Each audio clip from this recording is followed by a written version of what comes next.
नमस्कार,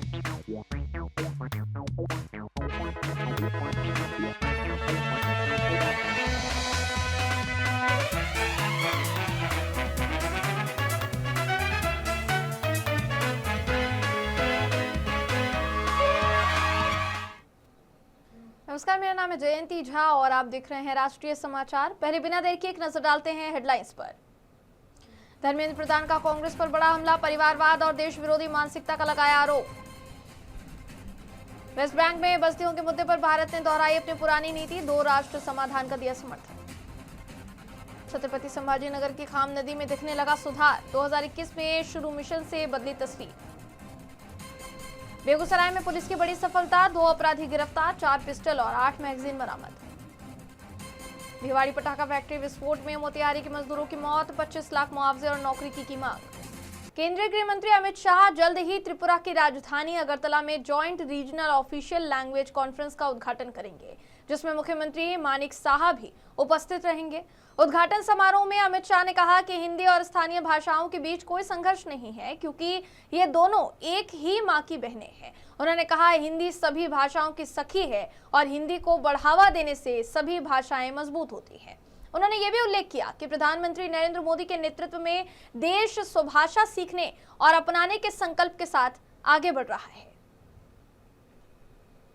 उस वक्त 16 वर्ष के एक युवा शिवाजी ने एक मंदिर में प्रतिज्ञा करी कि इस देश को मैं आजाद करूंगा, स्वराज की स्थापना करूंगा। जब आगे चलकर छत्रपति के रूप में शिवाजी महाराज का राज्याभिषेक हुआ और हिंदवी स्वराज की स्थापना हुई, तब कई जगह पे उल्लेखित है शिवाजी महाराज और गाग भट्ट का संवाद कि स्वराज का मतलब क्या है। स्वराज का मतलब सिर्फ शासन नहीं है। स्वराज का मतलब होता है स्वभाषा, स्वराज और स्वधर्म, ये तीनों मिलकर स्वराज होता है। और आज हमारे संविधान निर्माताओं ने शायद यहीं से प्रेरणा लेकर हिंदी को देश की राजभाषा बनाने का निर्णय किया होगा, जो आज हमें स्व की ओर वापिस ले जाने की एक बहुत बड़ी आंदोलन बनकर हमारे सामने हिंदी उभरी है। मित्रों, कई सालों तक हिंदी के लिए अपप्रचार किया कि हिंदी थोपी जा रही। अरे भाई, थोपना क्या है? हिंदी और स्थानीय भाषाओं के बीच में कभी झगड़ा हो ही नहीं सकता, क्योंकि वो तो एक ही मां की 2 बहनें हैं जो एक साथ पनपी, बढ़ी और आगे बढ़ी। हिंदी की कभी स्पर्धा बंगाली से नहीं हो सकती, गुजराती से नहीं होती, तमिल, तेलुगु, मलयाली से नहीं हो सकती। हिंदी ये सभी भाषाओं की सखी है, और जब हिंदी को बढ़ावा मिलता है तो अपने आप ये सारी भाषाएं मजबूत होती है, सारी भाषाओं को ताकत मिलती। केंद्रीय मंत्री धर्मेंद्र प्रधान ने कांग्रेस पर तीखा प्रहार करते हुए कहा कि भारतीय राष्ट्रीय कांग्रेस कभी भी देश की प्रगति, समृद्धि और गौरव को सहन नहीं कर पाई है। उन्होंने आरोप लगाया कि जो पार्टी केवल एक ही परिवार के महिमा मंडन और एक खानदान की प्रशंसा में लगी रहती है, वो देश की उपलब्धियों को स्वीकार नहीं कर सकती। कांग्रेस पार्टी देश की तरक्की को, देश की समृद्धि को, देश की गौरव को कभी भी सहन नहीं किया है। जो पार्टी की एक परिवार की महिमा मंडन में लगता है, जो पार्टी सिर्फ एक खानदान की प्रशंसा में लगता है, वो देश की प्रशंसा सहन नहीं कर सकता है। कांग्रेस पार्टी आज शार्टलेस नहीं, सेमलेस प्रदर्शन किया है। इसको कितना भी कठोर भाषा में निंदा किया जाए वो कम होगा। जब देश आज भारत की प्रधानमंत्री नरेंद्र मोदी जी की नेतृत्व के कारण, उनकी विजन के कारण दुनिया के सिरमौर बन रहा है, उस समय में कांग्रेस पार्टी इस प्रकार की बेहूदी काम करके बड़ा निंदनीय काम किया। अभी तक तो हम समझ सकते हैं उनकी विरोध प्रधानमंत्री नरेंद्र मोदी जी की लोकप्रियता के ऊपर था। भारतीय जनता पार्टी के ऊपर था, एनडीए के ऊपर था। उन्होंने पहली बार नया काम किया और भारत विरोधी मनोवृत्ति को वैश्विक स्तर पे दिखाया। जब विश्व की अतिथि हमारी सभा है, बड़े सफलता के साथ एआई समिट संपन्न हो रहा है, दुनिया में भारत की नाम हो रहा है, उस समय में कांग्रेस पार्टी असहिष्णु होके इस प्रकार की बेहूदी काम किया है। शर्मसार किया देश को। इसको कितना भी कठोर शब्द में निंदा किया जाए कम होगा। वेस्ट बैंक में बस्तियों के विस्तार को लेकर जारी अंतर्राष्ट्रीय संयुक्त बयान पर भारत ने अपनी स्थिति स्पष्ट की है। रणधीर जायसवाल, जो कि मिनिस्ट्री ऑफ एक्सटर्नल अफेयर्स के आधिकारिक प्रवक्ता हैं, उन्होंने कहा कि जिस बयान का उल्लेख किया जा रहा है वो कोई बातचीत से तय किया गया या वार्ता से बना आधिकारिक दस्तावेज नहीं था। इस मुद्दे पर भारत की स्थिति पहले ही भारत अरब लीग मंत्री स्तरीय बैठक के संयुक्त बयान में व्यक्त की जा चुकी है। एमईए के इस बयान से साफ है कि भारत ने अपने रुख में कोई नया बदलाव नहीं किया है, बल्कि पहले से घोषित नीति को ही दोहराया है। Let me say that you all may be aware that the issue that you referred to, the statement that you referred to, it was not a negotiated document, which is usually the case in the United States, which is usually the case in the United Nations. Our position on this particular issue was recently expressed in the India-Arab League Ministerial Joint Statement, and which is as follows. I am going to read it out for you. Both sides reaffirmed their commitment to achieving a just, comprehensive, and lasting peace in the Middle East, according to international law, relevant UN resolutions, and the Arab Peace Initiative. They called for a sovereign, independent, and viable state of Palestine based on 1967 borders, living side by side in peace with Israel. Both parties supported the practice of inalienable rights of the Palestinian people. Now, this is what I've given you is what was agreed upon and is mentioned in the Delhi Declaration of the India-Arab League ministerial meeting, that joint statement that was issued on the occasion of the ministerial meeting. In consonance with our position, in consonance with it, we have associated ourselves with the initiative, keeping in mind the concerns addressed by the statement. Let me also point out that a number of countries have similarly associated themselves with it after the statement was issued. So that is where we are on your particular issue. Maharashtra के छत्रपति संभाजीनगर से बहने वाली खाम नदी, जो हरसुल क्षेत्र से निकलकर गोदावरी नदी में मिलती है, कभी प्रदूषण और अतिक्रमण की गंभीर समस्या से जूझ रही थी। साल 2021 में शुरू किए गए खाम रिवर रिस्टोरेशन मिशन के तहत स्थानीय नगरपालिका, औरंगाबाद छावनी बोर्ड, उद्योगों और पर्यावरण संस्थाओं के साथ समुदाय की भागीदारी से प्रदूषण नियंत्रण, बेहतर सीवेज प्रबंधन और रिवर फ्रंट विकास जैसे ठोस कदम उठाए गए, जिससे नदी के पुनर्जीवन की दिशा में उल्लेखनीय बदलाव देखने को मिला है। महाराष्ट्र के छत्रपति संभाजी नगर से बहने वाली खाम नदी, जो हरसुल क्षेत्र से निकलकर गोदावरी नदी में मिलती है, कभी प्रदूषण और अतिक्रमण से जूझ रही थी। वर्ष 2021 में शुरू हुए खाम रिवर रेस्टोरेशन मिशन ने इसकी दिशा ही बदल दी। स्थानीय नगर पालिका, औरंगाबाद कैंटोनमेंट बोर्ड, उद्योग और पर्यावरणीय संस्था के साथ समुदाय की साझेदारी से प्रदूषण नियंत्रण, बेहतर सीवेज प्रबंधन और रिवर फ्रंट विकास जैसे ठोस कदम उठाए गए। ये सफल पब्लिक प्राइवेट पहल नदी की पारिस्थितिकीय क्षमता बहाल करने, जैव विविधता बढ़ाने और लोगों में स्वामित्व की भावना जगाने का सशक्त उदाहरण बन चुकी है। आज खाम नदी, जो एक मौसमी धारा है, पुनर्जीवन और जन भागीदारी की एक प्रेरक पहचान बन चुकी है। 4 लोग इकट्ठा हो गए। एक म्युनिसिपल कॉर्पोरेशन छत्रपति संभाजीनगर हो गया, दूसरा उसमें एक इको सत्व करके एक एनजीओज है। इको सत्व ने इसमें इन्वायरमेंटल रिलेटेड बहुत सारा गाइडेंस किया, बहुत सारा हेल्प किया। प्रोजेक्ट बनाने में उन्होंने काफ़ी हद तक हमको हेल्प किया। और एक कंपनी है यहाँ पे, वेरॉक्स कंपनी करके, उन्होंने CSR के माध्यम से बहुत बड़ा फंडिंग हमको किया। और कॉरपोरेशन ने करीबन 15 करोड़ रुपए खर्चा किया है। वेरॉक्स कंपनी ने करीबन 10 करोड़ रुपए इसमें योगदान दिया है।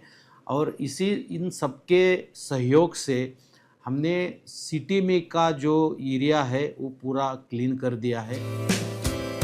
खाम नदी का पुनरुद्धार अब शहर की नई पहचान बन चुका है। इस मिशन के तहत पर्यावरणीय पुनर्संस्थापन, ठोस कचरा प्रबंधन, सीवेज ट्रीटमेंट प्लांट STPs और प्रभावी अपशिष्ट प्रबंधन जैसे अहम कदम उठाए गए। रिवर फ्रंट को खाम रिवरसाइड इको पार्क के रूप में विकसित कर एक जीवंत सामुदायिक केंद्र बनाया गया, जिसमें स्वच्छता कर्मियों, विशेषकर महिलाओं की भागीदारी और व्यापक वृक्षारोपण ने इस बदलाव को मजबूती दी। कभी उपेक्षित और प्रदूषित रहा ये क्षेत्र आज प्रकृति, परिवार और समुदाय के संगम का एक प्रेरक स्थल बन चुका है। जब तक नदी और लोग इंटरैक्ट नहीं करेंगे तब तक नदी क्या है, कैसी होनी चाहिए, उसको प्रोटेक्ट करना ज़रूरी है, ये भावनाएं नहीं आएंगी। तो हमने रिवर फ्रंट स्पेसेस बनाना शुरू किया जहाँ पे लोग आके नदी के साथ कुछ टाइम स्पेंड कर सके। तो करीब 5 किलोमीटर का एक ऐसा रिवर फ्रंट है जहाँ पे लोग आ सकते हैं, नेचुरल एनवायरनमेंट में पिकनिक्स मना सकते हैं। कभी खाम नदी में शहर का गंदा पानी सीधे गिरता था और उसका अस्तित्व संकट में था। आज आधुनिक STPs पानी को शुद्ध कर पुनः उपयोग में ला रहे हैं और स्वच्छ जल से नदी का प्राकृतिक प्रवाह बनाए रखा जा रहा है। इससे जैव विविधता लौटी है, बाढ़ की समस्या घटी है और प्रवाह संतुलित हुआ है। सबसे बड़ी बात, स्थानीय समुदाय ने इसे अपनी जिम्मेदारी मान लिया है। खाम नदी अब पुनर्जीवन और सामुदायिक सहभागिता की सशक्त मिसाल है। मतलब सिटी का जो गंदगी है वो कलेक्ट करके ये नाले से खाम रिवर जा रहा था। तो ये पानी जो हम इधर से उठाते हैं और यहाँ जो 4 MLD का ये प्लांट है, तो डेली हम 4 MLD पानी जो गंदा पानी है वो उठाते हैं और ये MBBR टेक्नोलॉजी से चलता है और वो हम ट्रीट करके वापस कुछ पार्ट हम अच्छा ट्रीट करते हैं जो मिलिट्री एरिया में हम सप्लाई करते हैं और जो बाकी बचा हुआ जो पानी है वो ट्रीटेड हम वो वापस नाला में छोड़ते हैं, वो आगे जाकर खाम रिवर में मिल जाए। तो इसके कारण जो गंदा पानी जो सिटी में से बह रहा है वो हम इस प्रकार से ट्रीट करके आगे छोड़ते हैं। खाम रिवर रेस्टोरेशन मिशन शहरी नदियों के सतत प्रबंधन का एक उत्कृष्ट उदाहरण है। इस नदी को नमामि गंगे परियोजना के तहत रिवर सिटीज अलायंस में अर्बन रिवर मैनेजमेंट प्लान तैयार करने हेतु भी सम्मिलित किया गया है। खाम नदी का पुनर्जीवन दर्शाता है कि सही योजना, तकनीकी सहयोग और जन भागीदारी से छोटी नदियों को भी नया जीवन दिया जा सकता है। यही नमामि गंगे का मूल संकल्प है। बिहार के बेगूसराय में पुलिस को बड़ी कामयाबी मिली है। लोहिया नगर थाना पुलिस और DIU की संयुक्त कार्यवाही में 2 शातिर अपराधियों को गिरफ्तार किया गया है। गिरफ्तार बदमाशों के पास से 4 पिस्टल, 8 मैगजीन, 1 मोबाइल और 1 मोटरसाइकिल बरामद हुई है। DSP आनंद पांडे ने बताया कि सूचना मिलने पर तुरंत कार्यवाही करते हुए NH-31 लोहिया नगर ओवरब्रिज पर वाहन चेकिंग की गई। मुंगेर की तरफ से आ रहे 2 व्यक्ति भागने लगे, लेकिन पुलिस ने उन्हें खदेड़ कर दबोच लिया। गिरफ्तार व्यक्तियों की पहचान भरत कुमार और श्रवण कुमार के रूप में हुई है। लोहिया नगर थाना क्षेत्र में हम लोगों को कुछ गुप्त सूचना मिली थी, तो बेगूसराय पुलिस विशेषकर DIU की टीम प्रिवेंटिव पुलिसिंग करते हुए छापेमारी की और 4 पिस्टल, 1 बाइक और 2 हथियार तस्कर जिनका क्रिमिनल हिस्ट्री भी है वो पुलिस हिरासत में लिए गए। सर, इसका क्या बैकग्राउंड क्या है? ये जो एक व्यक्ति हैं मुंगेर के रहने वाले हैं, वो कई बार कम से कम 5 बार हथियार तस्करी के केस में जेल जा चुके हैं, आर्म्स एक्ट के केस में जेल जा चुके हैं और दूसरे व्यक्ति पे भी आपराधिक इतिहास है। तो ये दोनों आदतन अपराधी। कहाँ से गिरफ्तारी हुई है ये दोनों को? लोहिया नगर थाना से। इस टीम में कितने आदमी शामिल थे? DIU की टीम थी, राजीव रंजन, अरविंद यादव और लोहिया नगर थाना पुलिस की टीम थी। सर, ये जो है गुप्त सूचना के आधार पर ये जो है हुआ है या फिर ऐसे कुछ जानकारी मिला? तकनीकी सूचना भी थी और गुप्त सूचना भी थी। लोकेशन बेस रेड किया गया। बीते दिनों राजस्थान के भिवाड़ी में पटाखा फैक्ट्री में हुए भीषण ब्लास्ट में मोतिहारी के कई मजदूर झुलसकर मौत के शिकार हो गए थे। इस दर्दनाक हादसे में हरिसिद्धि प्रखंड के मटियरिया और मुरारपुर के मजदूर शामिल थे। घायल मजदूरों और पीड़ित परिवारों से मिलने के लिए बीजेपी विधायक और पूर्व मंत्री कृष्णनंदन पासवान मोतिहारी पहुंचे। उन्होंने परिवारों को हर संभव सरकारी सहायता दिलाने का भरोसा दिया है। विधायक पासवान ने बताया कि घटना की जानकारी मिलते ही उन्होंने विधानसभा में निवेदन पत्र के माध्यम से मांग की थी कि पीड़ित परिवार को 25 लाख रुपए, एक सरकारी नौकरी और पीएम आवास योजना का लाभ तुरंत दिया जाए। इसके अलावा बिहार और राजस्थान सरकार की ओर से अब तक कुल 5 लाख रुपए देने की घोषणा की जा चुकी है। देखिए, विधानसभा सत्र चल रहा है और वही सत्र में हम थे तो सूचना मिली। तुरंत एक निवेदन प्रश्न होता है, निवेदन प्रश्न लिखकर मृतक के परिवार को 25 लाख रुपया, एक सरकारी नौकरी और प्रधानमंत्री आवास योजना से आवास की मांग की। मैंने मुख्यमंत्री जी से मिला और कहा कि मेरे ही विधानसभा के मटियरिया गांव में ऐसा घटना घट गई है। उन्होंने कहा कि 2 लाख का घोषणा मैंने कर दिया और फिर संपर्क उन्होंने किया तो राजस्थान सरकार से तो 3 लाख की घोषणा उन्होंने किया। आज हम गए हैं, मृतक के परिवार से मिले हैं। वीडियो ने कहा है कि प्रधानमंत्री आवास से सहन करे के आवश्यकता बा। सरकार पूरा रुआलों का साथे बा और सरकार 2 लाख रुपया तत्काल में मिले तो से बताओ तक। देखिए, विधानसभा किशनगंज से बड़ी खबर सामने आई है। पटना से आई विशेष निगरानी टीम ने आईसीडीएस की प्रभारी डीपीओ अनीता कुमारी को 50,000 रुपए घूस लेते हुए गिरफ्तार किया है। उन्हें डुमरिया भट्टा रोड स्थित किराए के आवास से पकड़ा गया। कोचा दामन के सीडीपीओ नागेंद्र कुमार ने प्रभारी डीपीओ के खिलाफ शिकायत दर्ज करवाई थी, जिसमें आरोप था कि पोठिया प्रखंड का प्रभार दिलाने के नाम पर 10 लाख रुपए की मांग की जा रही थी। शिकायत मिलने और सत्यापन के बाद एफआईआर दर्ज की गई। गिरफ्तारी के दौरान टीम ने उनके पास से 4 लाख रुपए से ज्यादा कैश बरामद किया, जिसकी गिनती अभी भी जारी है। इस गिरफ्तारी से कर्मचारियों में हड़कंप मच गया है। मैं विशेष निगरानी इकाई love Kumar DSP special vigilance unit से बोल रहा हूँ। नागेंद्र कुमार हैं जो कि यहाँ पर सीडीओ पोस्टेड हैं, कोचा धावन और प्रभारी भी है कोटिया किशनगंज से। उनका एक आवेदन आया था, कंप्लेन आया था 18/2/26 को जी। उन्होंने 10 लाख रुपए का डिमांड किया था। उसमें जो डीपीओ अनीता कुमारी है उनसे बार बार पैसे की डिमांड की जा रही थी। पैसा नहीं जाने पर बार बार आरोप पत्र गठित कर विभाग में भेजते हुए सस्पेंड कराने की धमकी दी जा रही थी। यही आवेदन में उन्होंने अपना बताया था।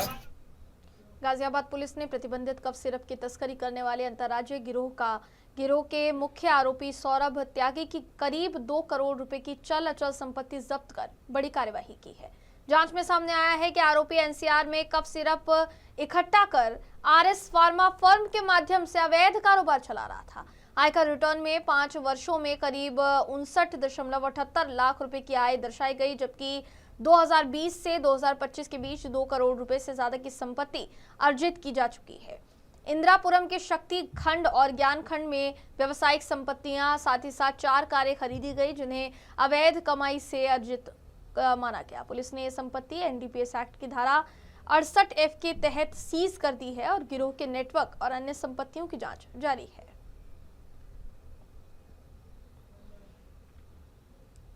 सहारनपुर से एक दुखद खबर सामने आई है। थाना मंडी क्षेत्र में आयोजित एक रिसेप्शन पार्टी के दौरान फायरिंग हुई, जिसमें एक व्यक्ति शिवचरण को गोली लगी। घायल को परिजनों ने जिला अस्पताल में भर्ती कराया, मगर इलाज के दौरान उसकी मौत हो गई। हर्ष फायरिंग करने वाला युवक रोहित कुमार, जो दूल्हे के परिवार का रिश्तेदार और दामाद बताया जा रहा है, मौके से फरार हो गया था। सूचना मिलते ही वरिष्ठ पुलिस अधीक्षक सहारनपुर और थाना पुलिस मौके पर पहुंची।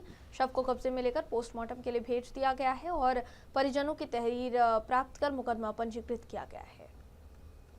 रात में आज थाना मंडी क्षेत्र में एक घटना हुई है, जिसमें कि एक रिसेप्शन पार्टी के दौरान हर्ष फायरिंग हुई। इसमें हर्ष फायरिंग करने वाला रोहित उपाध्याय करके व्यक्ति है और इसी दौरान हर्ष फायरिंग के दौरान उसी रिसेप्शन पार्टी में मौजूद एक शिवचरण नाम के व्यक्ति थे जिनको हर्ष फायरिंग के दौरान गोली लग गई। इसके बाद इनके परिवार वालों ने इनको यहाँ अस्पताल में भर्ती कराया। दौरान इलाज शिवचरण जी की मृत्यु हो गई। उसके बाद जो ये एक्यूज्ड है इसमें जिसने गोली चलाई है, वो व्यक्ति जिसकी शादी थी, जिसकी आज रिसेप्शन पार्टी हो रही थी, उसका एक रिलेटिव है और ये रिलेशन में जिसकी शादी थी उसके ताऊ का दामाद लगता है। तत्काल इस सूचना पर हम सभी लोग यहाँ मौके पे आए हैं। जो बॉडी है उसको मोर्चरी भिजवा दिया गया है पोस्टमार्टम के लिए। परिजनों से तहरीर प्राप्त करके मुकदमा दर्ज कराया जा रहा है। अभियुक्त की गिरफ्तारी के लिए टीमों का गठन कर दिया गया है। बहुत जल्दी ही अभियुक्त की गिरफ्तारी सुनिश्चित की जाएगी। मौके पर शांति व्यवस्था की स्थिति सामान्य है। उत्तर प्रदेश के इटावा में सिविल सर्विस की तैयारी कर रहे 23 साल के मनीष कुमार का अपहरण कर उसकी हत्या कर दी गई। शव बोरे में बंद कर रेलवे ट्रैक पर फेंका गया। पुलिस और फॉरेंसिक टीम ने घटनास्थल का निरीक्षण किया और मामले की जांच शुरू कर दी है। मृतक के पिता राजवीर सिंह ने बताया कि उनका बेटा 18 फरवरी से गायब था। उन्होंने जमीनी रंजिश के चलते हत्या की आशंका जताई। पुलिस ने शव को कब्जे में लेकर पोस्टमार्टम और जांच की प्रक्रिया शुरू कर दी है। सीओसीटी अभय नारायण ने पुष्टि की कि शव डीएफसी रेलवे ट्रैक पर मिला। अज्ञात हमलावर मौके से फरार बताए जा रहे हैं। फिलहाल पुलिस उनकी तलाश में विशेष टीम के साथ जुटी हुई है। सर, मेरा नाम राजवीर सिंह है। ये घटना हमारे बच्चे सुबह कोचिंग जा रहा था। कोचिंग के समय ये गया तो वहाँ कोचिंग में नहीं पहुंचा। जब कोचिंग में नहीं पहुंचा, जब लौट के 12:30 बजे जब नहीं आया तो मैंने बच्चे से कहा कि ऐसा तो नहीं कोई घटना हुई हो रोड पे, कोई घटना रोड पर हुई हो तो चले जाओ देख लो, कहीं अस्पताल में ना बच्चा भर्ती करा दिया गया हो। जब उसके बाद जब मैंने बच्चा लौट के आया तो उसने कहा कि पापा कोई घटना नहीं हुई, हम इटावा चौराहे तक हो आए हैं। उसके बाद फिर मैंने कहा कि चलो बेटा गुमशुदगी की रिपोर्ट थाने में लिखाते हैं। जब थाने में गए, गुमशुदगी की रिपोर्ट लिखाई तो उसके बाद दीवान जी ने कहा कि इंस्पेक्टर साहब नहीं, अभी नहीं लिखी जाएगी, जब वो आ जाए। हमने कि यार बहुत बड़ा मामला है साहब और आप कह रहे हो लिखी नहीं जाएगी कि नहीं।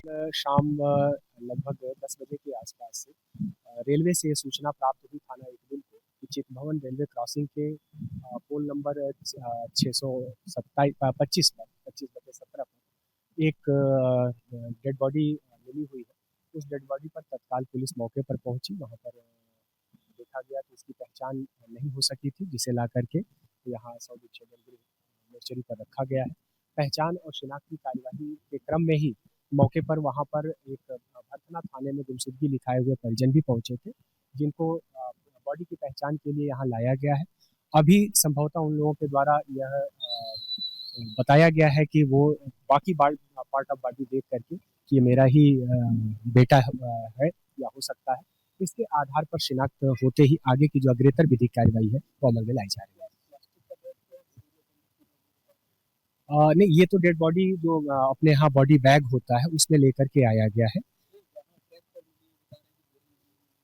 वो सारी चीज़ें अभी हम लोग देख रहे हैं कि आखिर रेलवे के पास क्या क्या चीज़ें मिली थी और उन लोगों ने कैसे अपना दिया था। पुलिस को जैसे सूचना मिली तो जो बॉडी है उसको बॉडी बैग में पैक करके और ला करके परिजनों के द्वारा ये जो बताया गया है कि 18 तारीख की सुबह में वो कोचिंग करने के लिए इटावा के लिए बच्चा रवाना हुआ था और कोचिंग में जब आकर के शाम को लोगों ने पता किया तो पता चला कि वो कोचिंग नहीं आया था। इस पर परिजन चिंतित हुए। वापस जाकर के थाने में लोगों ने गुमशुदगी की तहरीर दी थी, जिस पर थाना भरथना में गुमशुदगी अंकित की गई थी और उसके जितने भी मोबाइल नंबर्स थे उन भावनगर शहर के शिवाजी सर्कल के पास स्थित हस्ती मेडिकल एजेंसी और सीताराम हॉस्पिटल में भीषण आग लग गई। घटना की जानकारी मिलते ही फायर डिपार्टमेंट की टीम मौके पर पहुंची और पानी के जेट का उपयोग कर आग पर काबू पाया गया। आग में हस्ती मेडिकल एजेंसी में रखी सारी दवाइयां पूरी तरह जलकर राख हो गई, जबकि हॉस्पिटल के अंदर भी काफी नुकसान हुआ है। हालांकि आग की चपेट में आने से किसी के हताहत होने की खबर नहीं है, मगर फिलहाल आग लगने के कारण क्या थे उसको पता लगाने की कोशिश की जा रही है। फिलहाल खबरों में बस इतना ही। खबरों का सिलसिला यूं ही जारी रहेगा। देश और दुनिया की तमाम खबरों के लिए देखते रहिए राष्ट्रीय समाचार।